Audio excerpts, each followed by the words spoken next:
Hello friends, welcome to my channel. ఈరోజు మనకు morning సెషన్లో డిఎస్సికి సంబంధించి ఎగ్జామ్ అయితే జరిగింది కదా. సో దానికి సంబంధించి నేనైతే వీడియో కూడా పెట్టాను.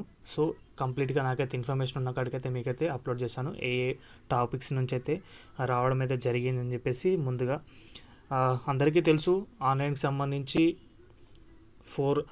ప్రతి క్వశ్చన్కి వచ్చేసి 4 బిట్స్ అయితే ఉంటాయి కదా. సో మనమైతే ఆన్లైన్లో సెలెక్ట్ అయితే చేయాలి. సెలెక్షన్ కూడా అయితే చాలా సింపుల్గా ఉంటుంది. బబ్లింగ్ తోటి కంపేర్ చేస్తే కనుక ఇదైతే చాలా సింపుల్గా ఉంటుందని చెప్పొచ్చు. సో దాంట్లో మేజర్గా వచ్చేసి మనం చూసుకుంటే కనుక మోరిస్ పాఠ్యపథకం ఉంది ఉంటుంది చూసారా, దానికి సంబంధించి క్వశ్చన్స్ అయితే ఇచ్చారు.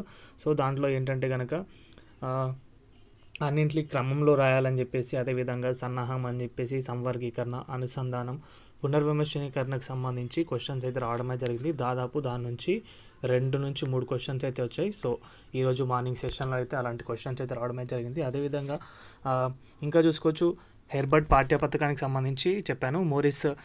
మోరిస్ అనుసంధానానికి అండ్ అదేవిధంగా బ్లూమ్స్ వర్గీకరణకు కూడా దాని నుంచి అయితే క్రమాలను అయితే మార్చండి అని చెప్పేసి దాంట్లో అయితే ఇచ్చారు. దాంట్లో సేమ్ క్రమంలో అయితే వీటిని అమర్చండి అని చెప్పేసి దాని నుంచి కూడా 2 మార్కులు అయితే రావడం అయితే జరిగింది. సో ఇంకా కొన్ని టాపిక్స్ గురించి అయితే నాకు తెలిసింది, బట్ వీటి గురించి క్లారిటీ లేదు. సో క్లారిటీ వస్తే కనుక నెక్స్ట్ వీడియోలో కూడా చెప్తాను ఏమేమి వచ్చినాయి ఎగ్జాక్ట్గా అని చెప్పేసి పాయింట్స్ అని. సో వాటి క్వశ్చన్స్ కూడా మీకైతే చూపిస్తాను. అదేవిధంగా ఆర్టీ యాక్ట్ గురించి కూడా కంప్లీట్గా క్వశ్చన్ అయితే రావడమే జరిగింది. ఆర్టీ యాక్ట్కి సంబంధించి 1 నుంచి 5th క్లాస్ వరకు అయితే ఎంత ఉంటుంది అని చెప్పేసి, ఎన్ని అవర్స్ ఉంటాయని చెప్పేసి క్వశ్చన్ అయితే వచ్చింది.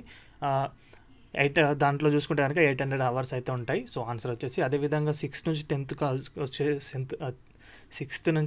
క్లాస్కి వచ్చేసి 1000 అవర్స్ అయితే ఉంటాయి. సో ఇది ఆర్టీఈకి సంబంధించిన టాపిక్లు. అదేవిధంగా చూసుకుంటే చాలామంది ఏం చెప్పారంటే కనుక టైం అనేది సరిపోలేదు, క్వశ్చన్ లెంత్ అనేది ఎక్కువగా ఉంది. సో లెంత్ ఎక్కువగా ఉండి ఆప్షన్స్ కూడా ఆప్షన్స్ యొక్క లెంత్ ఎక్కువగా ఉన్నాయి కాబట్టి సో మాకు సమయం అనేది కాస్త సరిపోలేదు.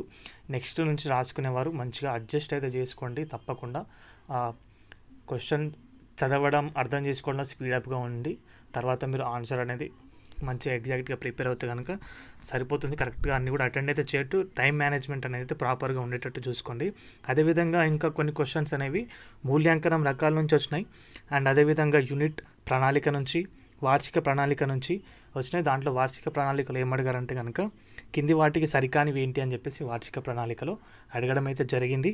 సో ఇంకా మనం చూసుకుంటే జీకే అండ్ వాటి నుంచి కూడా కరెంట్ అఫైర్స్ నుంచి దాదాపు 3 మార్క్స్ అనేవి రావడం అయితే జరిగింది. 3 మార్క్స్ వచ్చినాయి. అండ్ అదేవిధంగా స్పోర్ట్స్కి సంబంధించి చాలా ఎక్కువ వచ్చినాయి. ఇప్పుడు మనం చూసుకుంటే కనుక దాదాపు 4 మార్క్స్ అనేవి స్పోర్ట్స్ నుంచి వచ్చినాయి. రంజీ ట్రోఫీ నుంచి కూడా కొన్ని వచ్చినాయి. 2022 నుంచి ఇప్పుడు 25 వరకు జరిగిన 24 అనుకోండి, 25 కొంచెం ఇంచుమించు 4 క్వశ్చన్స్ అయితే రావడం అయితే జరిగింది. సో ప్రతి ఒక్కరు కూడా కరెంట్ అఫైర్స్లో కూడా మంచిగా ప్రాక్టీస్ అయితే చేయండి. ఇప్పుడు జరిగిన వాటికి కూడా మేబీ వచ్చే అవకాశాలు అవుతున్నాయి. తప్పకుండా ఈవెంట్స్ కూడా ఈ మధ్యలో 2020 నుంచి 2024 వరకే బాగా స్పోర్ట్స్ అయితే జరిగినాయి కాబట్టి సో వాటి నుంచి కూడా టాపిక్స్ అనేవి రావడం అయితే జరిగింది. సో మేజర్గా చూసుకుంటే కనుక మీరైతే టైం మేనేజ్మెంట్ అనేది ప్రాపర్గా చేసుకోండి. క్వశ్చన్ రీడింగ్ స్పీడప్ చేసుకుంటే కనుక మీకైతే సమయం అనేది చాలా మిగులుతుంది కాబట్టి సో దానిపైన కూడా అయితే కాన్సన్ట్రేట్ చేయడానికి ప్రయత్నం అయితే చేయండి గైస్, ఓకేనా. ఇంకా మిగతావి క్వశ్చన్స్ అయితే నాకు తెలిస్తే కనుక ఖచ్చితంగా వచ్చిన క్వశ్చన్స్ ఏంటి ఉంటాయో తెలిస్తే కనుక మీ ముందుకైతే ఇంకొక వీడియో రూపంలో తీసుకొస్తాను. వీడియో అయితే ఇంతే. వీడియో నచ్చితే కనుక వీడియోకి అయితే ఒక లైక్ చేయండి. మన ఛానల్కి ఎవరైనా కొత్తగా వచ్చుంటే సబ్స్క్రైబ్ చేసుకోండి. థ్యాంక్స్ ఫర్ వాచింగ్ అందరికీ. బాయ్.